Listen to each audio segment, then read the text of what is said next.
Jesus Christ, I almost busted my fucking ears. Well, y'all didn't hear that part, but I know some of y'all are already talking shit, and I probably know what you're thinking.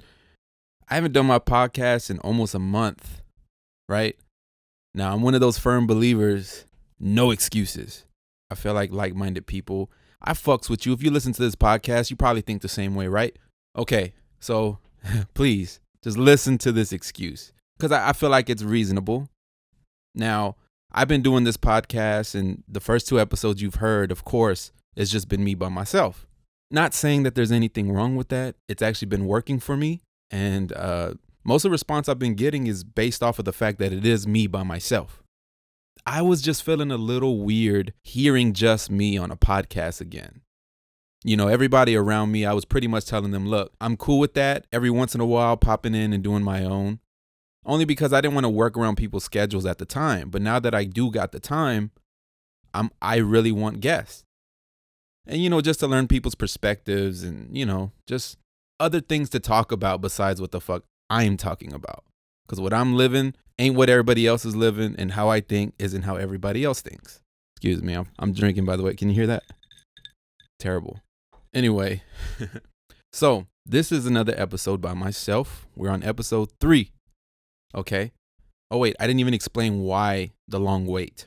Pretty much wanted to get a guest on. Talked to a few people. They agreed. Okay, cool. Great. My 3rd episode, I'll have a guest, maybe another episode with the guest, and then the next one by myself. The only problem is I had podcast equipment, and a lot of it ain't working no more. It's been years.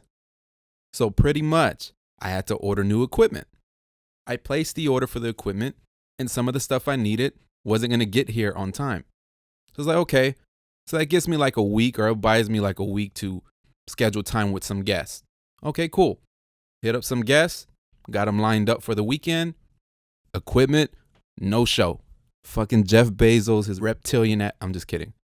I fuck with Amazon. Some of the stuff was delayed from Amazon, or the term was delayed, it was lost, right? It wasn't like a lot of stuff, but it was near $1,000. And the thing was, I needed that here today, and it's not going to be here today. Actually, we don't know where it's at. So request your refund and good luck. That's pretty much what it said. So I didn't realize this. I requested for the refund. Refund didn't come for like 4 days. I wasn't going to order another set of equipment, hundreds of dollars of equipment, when I already have hundreds of dollars sitting out there. So pretty much that stole 2 weeks from me. Now with those 2 weeks, scheduling with people has gotten in the way recently because I'm also trying to film this podcast as well. That way there's some video with it, you know? It's just smart doing. If you're going to do a podcast, do some video. So I'm pretty much trying to schedule out, and I told myself, okay, no excuses, 3 podcasts back to back this week. So yes, my equipment is here now. Got everything I need, and I think I got some guests lined up. So just bear with me. I do appreciate everybody giving me feedback. I do appreciate if you're listening. Doing these things aren't the easiest by yourself. You know, like sometimes I listen to myself. I'm like, man, shut the fuck up. So since you guys are stuck with me for a 3rd episode by ourselves, or by myself with y'all, I wanted to do something fun. So this episode, I mean, it's not going to be on like some serious shit. You know, I'm just going to have some fun with it. I got on my Instagram story and I asked basically, what do you guys want to talk about? I was just interested. You know, some of my followers, they always have some feedback. So why not? So what I'm going to do is pull up my Instagram, which I'm doing right now. And I'm going to run through these topics. Now, I might go in on them. I might not know shit about them and just talk about them, give my commentary or whatever. And if these were you, hey, thank you for giving me the suggestion. But hey, if I say something and you want to, you know, write me back or reply to it, hit me up on Instagram. Alrighty, so the first question or idea for a topic: would you marry a porn star? I actually like this one because amongst a group of dudes, this conversation has happened before. I guarantee it. I don't give a fuck who he is. So this right here, I would say around the people I've been around, The answer has been no, that they wouldn't, that they couldn't handle the fact that they're sleeping with other people, or you know what I mean, they want a monogamous relationship and they're not comfortable with them turning that into work. I would say myself, I know myself, and I don't know how I would feel to know if my wife's insides are being violated by some totem pole sized penis. You know what I mean? But not only that, it's just I've read memoirs of former porn stars, and I've looked at the stories of some, and it's just kind of like there's not a lot that turn around and say like, oh, that was the best part of my life or the best time of my life. Most porn stars that get out of the game, they stay out. And the reason why is because there's after effects of that shit. And a lot of it is regret, and a lot of it they're dealing with traumas. Some of them are doing drugs while they're on the set, fucking daddy issues. My favorite. No, no, for real. Like, if you look at the stories and backgrounds of some of these people, especially the ones that got out of the game, like, they're dealing with a lot of shit. So they come with baggage. And I would assume that if I dated a porn star, that's what I'm going to be dealing with too. So, it's not just the sex thing. That's one of the things, but also the emotional baggage, the past. Like, I don't think there's like a normal, I could be generalizing, and I do apologize if I offend anybody, but I just felt like you're not completely normal being in that business. I mean, in music industry, same thing, but they're a little different. This is funny, but Jesus Christ, like, why run the risk? To me, it's almost like for myself, skydiving. You know what I mean? Like, people are like, oh, just do it. It's fun. You got to do it before you kick the bucket. I'm like, no. Why? Because, okay, if I choose to do it, something can go wrong and I can die. But if I don't do it, nothing goes wrong. You see what I mean? I'm not going to regret that. Just like a porn star. Hey, if it's their job and that's what they do, you might live a long life with a porn star and never deal with them. Like, I don't know, there's no repercussions of them having sex with other people. But if I don't run the risk, nothing happens. Maybe. I would say now I couldn't date a porn star. I think because if sex becomes a job, I feel like that's a big part of the relationship. For me, the language of touch, being intimate. Like, let's not even just think raunchy, but raunchy's fun too. But I'm saying, if that becomes a job to somebody, I don't know. I just feel like it's too much part of your environment now. It's not, I don't think it's fun anymore, but then I could be wrong. I've had friends that dated strippers and even sex workers. Is strippers like derogative, or do you say exotic dancers? I don't know. But anyways, exotic dancer or even sex workers. And these exotic dancers would perform sexual acts for more money. But the guys were well aware of this shit, right? It seemed like they were fine with it, but I don't think their sex life was too great. I felt like they were always chasing like the next high, like threesomes and swinger parties and stuff like that. And this is my personal opinion. I just feel like you can achieve all that with you and your spouse, but that's just how I feel. If you can't do that with just y'all two and y'all got to invite more to the party, maybe like y'all not really enjoying sex that much. Or I don't know. All that stuff always seems like a big cop out to me, but it's not my place to be judging people and what they want to do. But hey, I feel like if something like that becomes a job, I would think that it becomes less enjoyable, or you're just so used to it.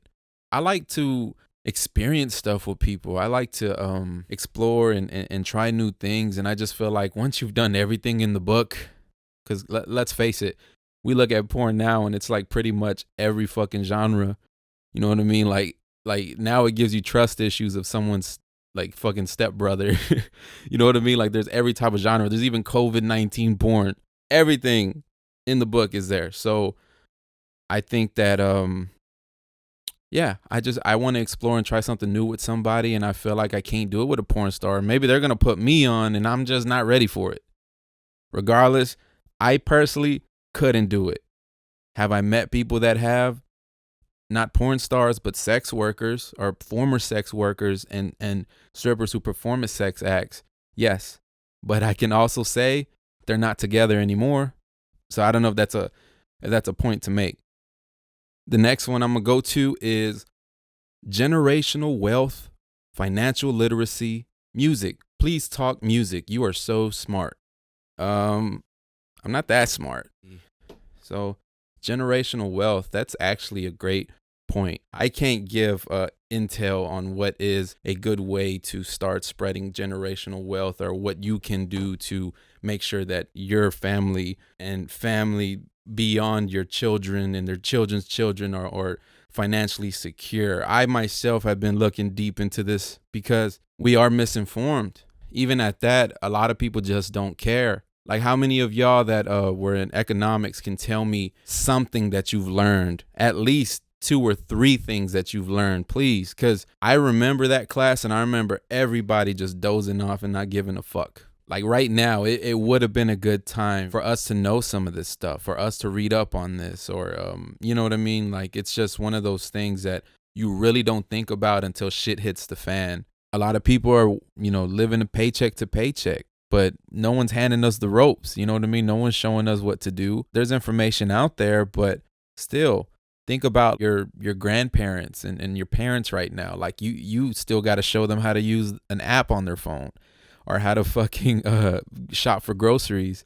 Generational wealth is important, and I feel like amongst minority groups, we do not value that enough, or we're not taking the reins into teaching our children about that. And as fast as society is moving right now and our dependency on mobile devices, I feel like our kids' attention span is just not there. I can even admit that from my own daughter sometimes. Like, she's a smart girl. She's very talented, but if I try to sit down and talk to her about economics, she gives no fucks. But generational wealth, I mean, there's more I got to learn, so I really can't even talk on that subject. Let me move on to music. Okay, I'll be brief on that because, look, when it comes to music, I fully feel that is a subjective subject because everybody has their own taste. Everybody has, their own genre that they fuck with. Everybody has their own method into like what makes a great song. So let me just say, through the years and as I've grown, anything that I create at this point is literally from my childhood. Everything, every genre I ever listened to, anything that my uncle has ever showed me, my mom has ever showed me, you know what I mean? Like, all of that created what I am. And I honestly feel like any artist that you listen to was inspired as well.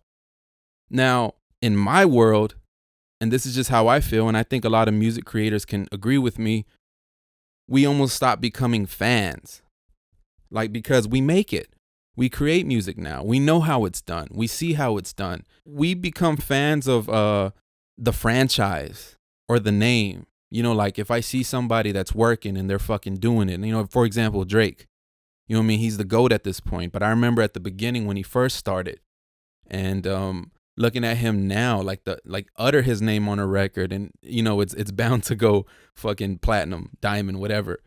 I'm a fan of Drake's movement because you got to work really hard for shit like that. It's not just given to you because when people can give you anything, but it's what you do with it. And looking at his startup and even coming from Canada and making it here, getting accepted, because I think he had a rough time at the beginning. A lot of people saying he's soft and all this stupid shit. I didn't give a fuck about the politics. But, I mean, look at him now. That makes me a fan of his movement. It makes me a fan of the name, the franchise. I'm trying not to make it sound fucked up, like his brand. But I can't be too much of a fan of an artist per se. That's another thing. Like, I could listen to a lot of artists, but I know how this game works. And I know that some people like artists and they really they wholeheartedly believe that these artists wrote all their music. It doesn't work like that. You know what I mean? Like, these guys are talented. One, you shouldn't take away from them because you hear that they got help on records or they don't write their own records. You got to understand that there's just things that like they can't think of or they haven't lived, but for some reason somebody can write some amazing melodies or amazing words that make sense to them, or maybe this song was meant for them to sing it or rap it. I can say that I've ran through a lot of songs and some of them I felt were so amazing, even ones that I've written, but when I hear it, it's like this ain't mine. This is for somebody else. And in the industry, I think it's real silly. I think how people are just so like, oh, they don't write their own lyrics. Like, I'm just like, bro, some people need ideas for songs. We need hits. Like, you're getting mad at these popular artists. They're popular for a reason. They're very likable. They got a voice that sonically cuts through the record, and they're meant to fucking make hits. And guess what? They can't sit down and write every hit.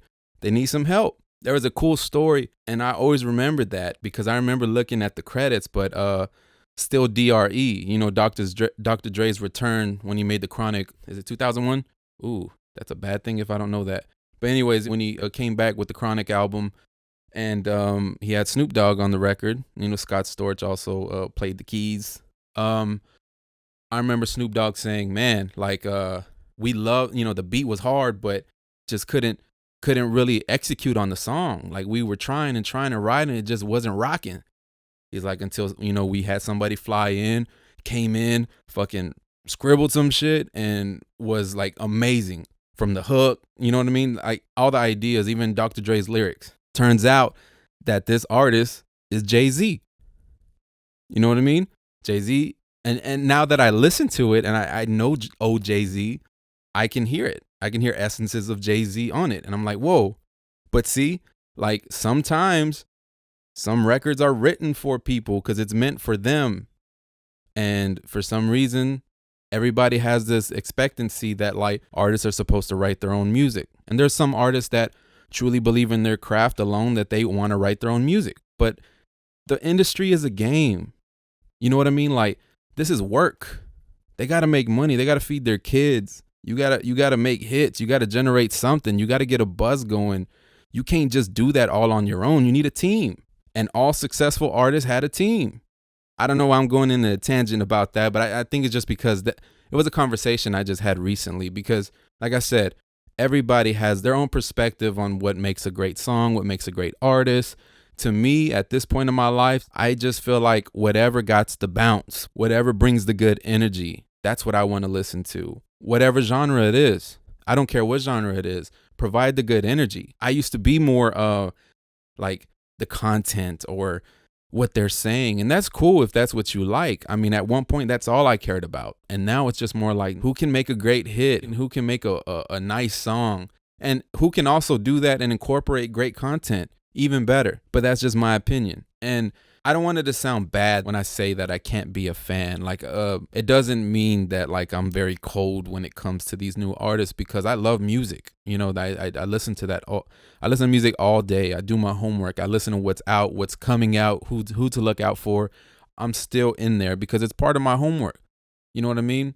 And I can be a fan of someone's movement, but it's just hard for me to be a complete fan of any new artist. And, you know, I think about that sometimes when I think of, like, directors, you know, like a Martin Scorsese or Quentin Tarantino. Like, they're I could tell they're clearly fans of directors and movies that they used to watch as kids. But I feel like right now, do they continue being fans of the art now with the new up and coming directors? Or is it like, oh, this is what I do.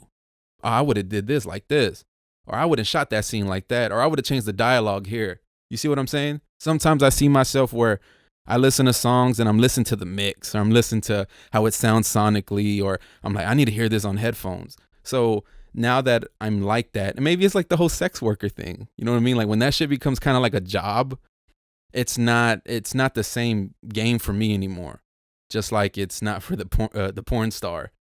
You know what I mean? That's just a little something about music. Of course, I want to talk about more, but I feel like when I have guests on, I feel like that's pretty much the questions I'll probably be getting.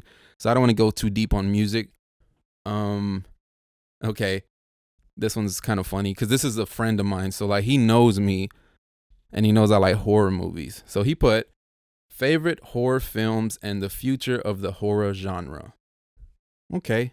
Interesting. Horror is very unique because it gets a bad rep because critically they don't always do well. When I grew up, there wasn't a great choice for films, or you didn't see great writing in a lot of horror films. You know, but you had appreciation for them because a lot of them were very innovative for their time. And what I'm talking about is even the slasher genre or the campy genre. For me, that fulfills more of like a nostalgic there's some nostalgic fulfillment from that versus like these are great films. There's very few that I would be like, oh, you got to watch this. This is a great film. I know that a lot of them are cheesy. I know a lot of them are just like, oh, I saw that coming. Of course, like horror, a lot of old horror, 80s horror was like that for me. But just the fact of it making me feel like a kid again when I watch it, that's why I love Jason so much. Or I love Michael Myers, or I love Freddy Krueger, Chucky, Leprechaun, Leatherface. I mean, the list goes on, but I really like those iconic horror figures because like I said, they remind me of my childhood. Now I can say that out of some of these iconic horror figures, they have had some movies that were very innovative. One of my favorites, the question's asking, my top favorite films, The Texas Chainsaw Massacre, released in 1974. Directed by Tobe Hooper.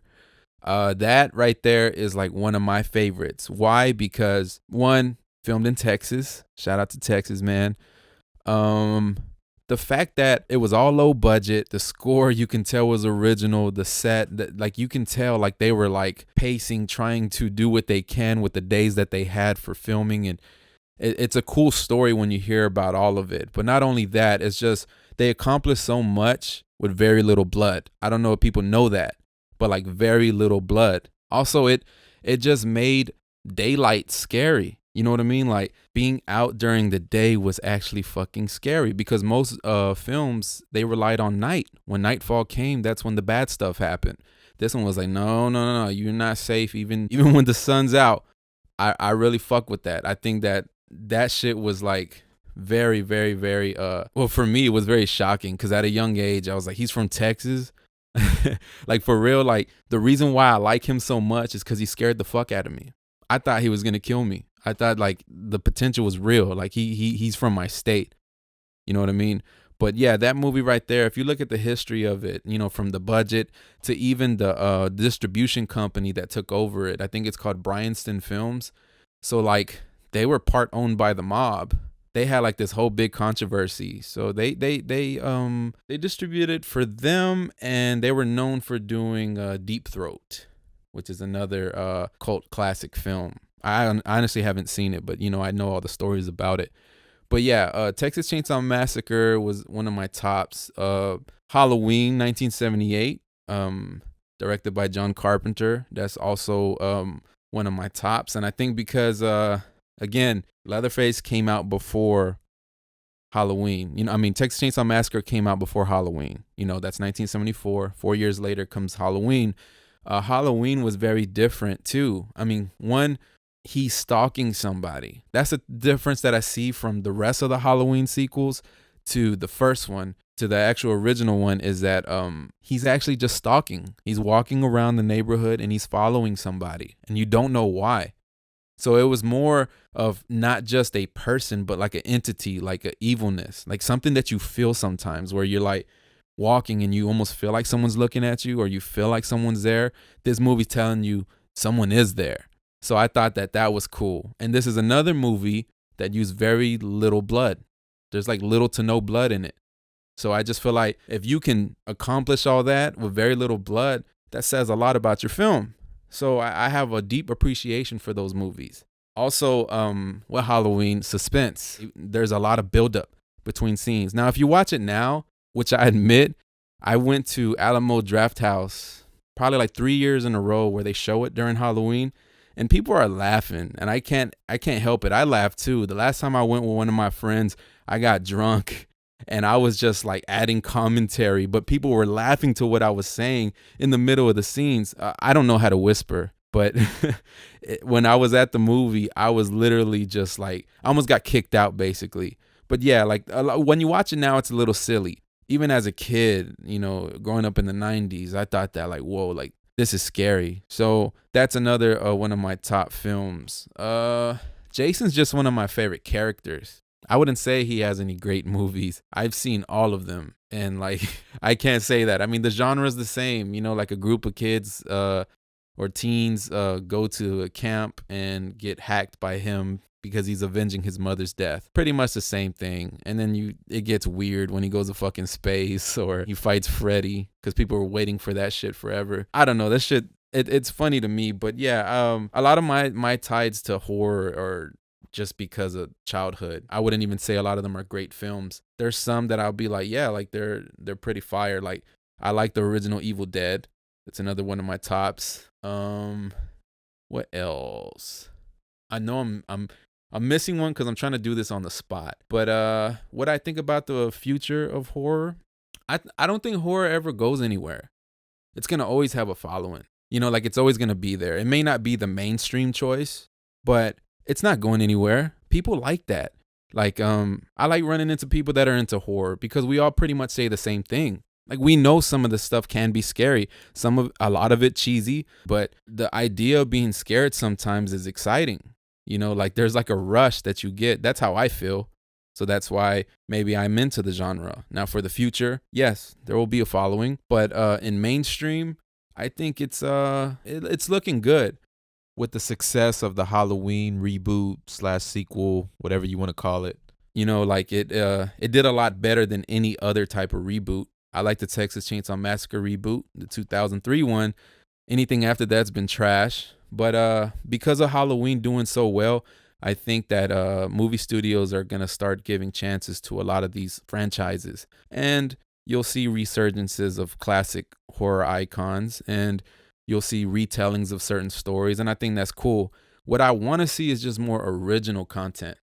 I think The Conjuring was fucking awesome. That doesn't happen as much these days, but it's really cool to see people take a swing at something new. I thought Paranormal Activity was fucking great too.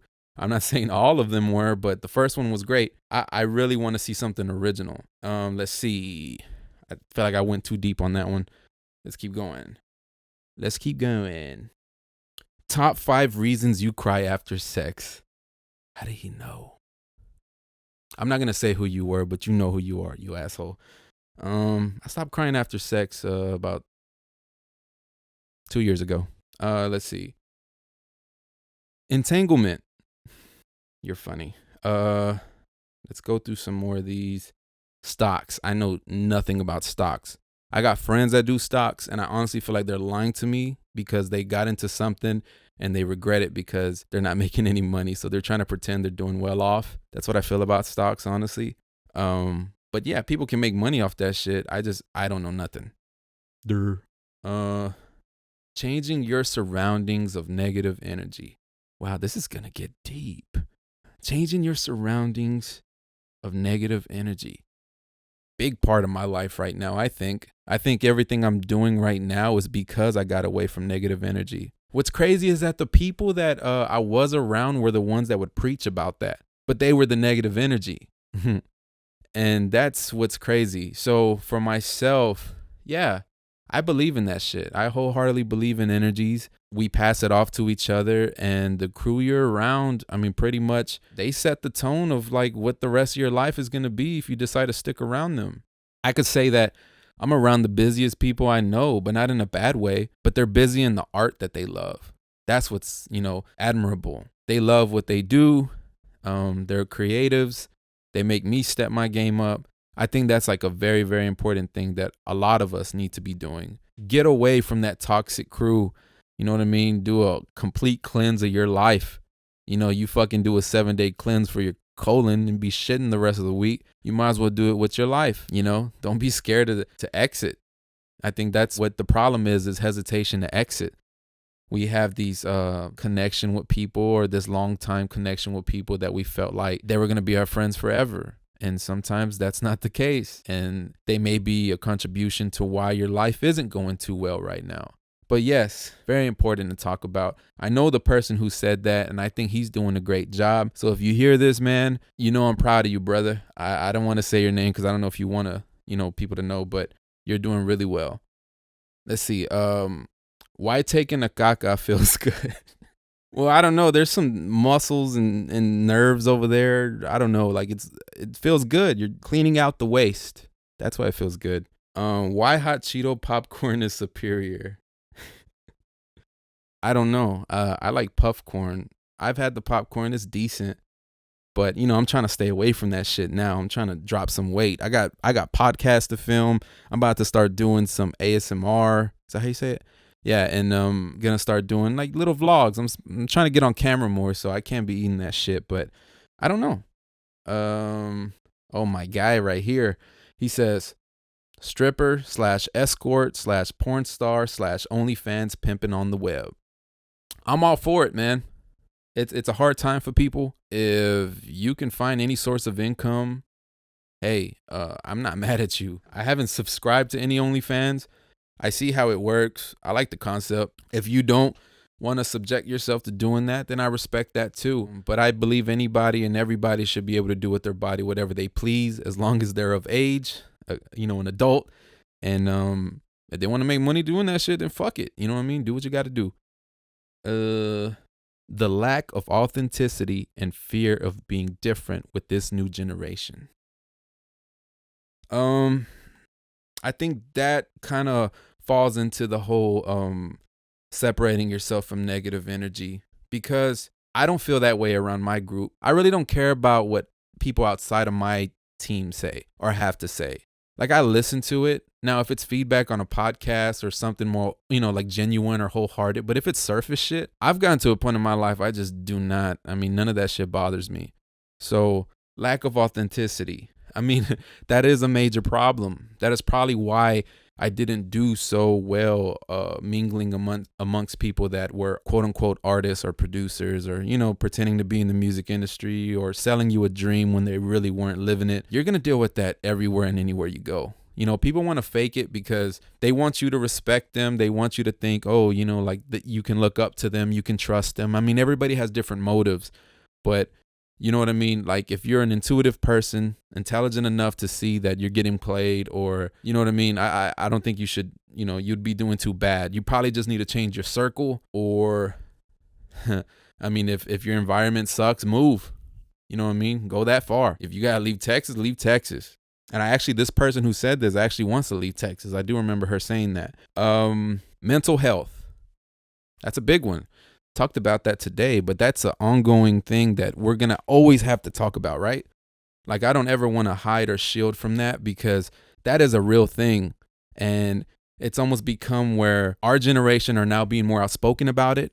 And I hope our parents and grandparents are listening, because I think that's where we've actually felt shame at one point coming out about our, mental health issues. And in most households, old school parenting, I remember my parents be like, it's all in your head. Yeah, it is all in my head. You know what I mean? Like, sometimes I don't have full control of what's going on in here.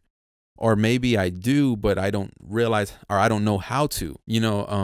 Mental health is big. And the more we talk about it, the more awareness there will be, the more better it will be for the next generation. The better it will be for our kids. My daughter herself, she was actually having anxiety attacks last year. And I told her flat out, look, I was having them too.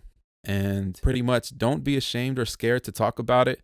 I'm here for you. If anything, I've learned some things, because I was actually getting CBT therapy, which I suggest for anybody who deals with any type of form of anxiety or even depression, or maybe there's some kind of triggers that you have where you have your moments. CBT therapy is very good. Pretty much they taught me how to ground myself. And by grounding yourself, it's just kind of like when you're thinking you're about to have an attack, or maybe you're feeling antsy, you kind of focus on something in the room. It's basically 5 objects. So you look at one object and you start with what it is. Then you go to color, and then you go to touch.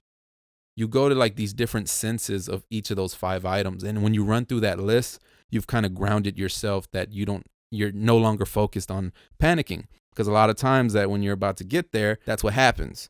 Now, I'm not a therapist. I'm not a psychiatrist. I'm just letting y'all know what I was taught. Maybe it's different for you. But for my daughter, it was successful where she really doesn't have that issue anymore. But I knew it was very important for me to have that talk with her. And I knew that it was very important that to let her know that I deal with it too. I didn't want it to become something that becomes an excuse either. Now that we're aware that there's something that you're dealing with, we know like we have to work on it, and there's no excuse on that. There's many exercises and things that you can do, and if you're not doing them, then of course it's going to continue to happen. So we can't let these things hold us back. We got to work on us. We got to work on our minds. We got to sharpen that sword, and we got to attack the day. We got to accomplish the day. We got to execute. And yes, it's easier said than done, but like for my daughter, she's not alone. She has me, and I'm not alone. I have good friends, and I hope you do too. Man, I didn't realize how long I was doing this for. I was honestly not trying to go over like 30 minutes because I didn't want to go too in. Whether I decide to drop this podcast or not, because like I just didn't want to do another one by myself. But if I do, hey, again, I appreciate you guys for listening. The next episode, I'm for sure going to have a guest. I'm trying to do 2 more this week. I'm actually trying to knock one out tomorrow. So stay tuned, and we'll have some more up for you.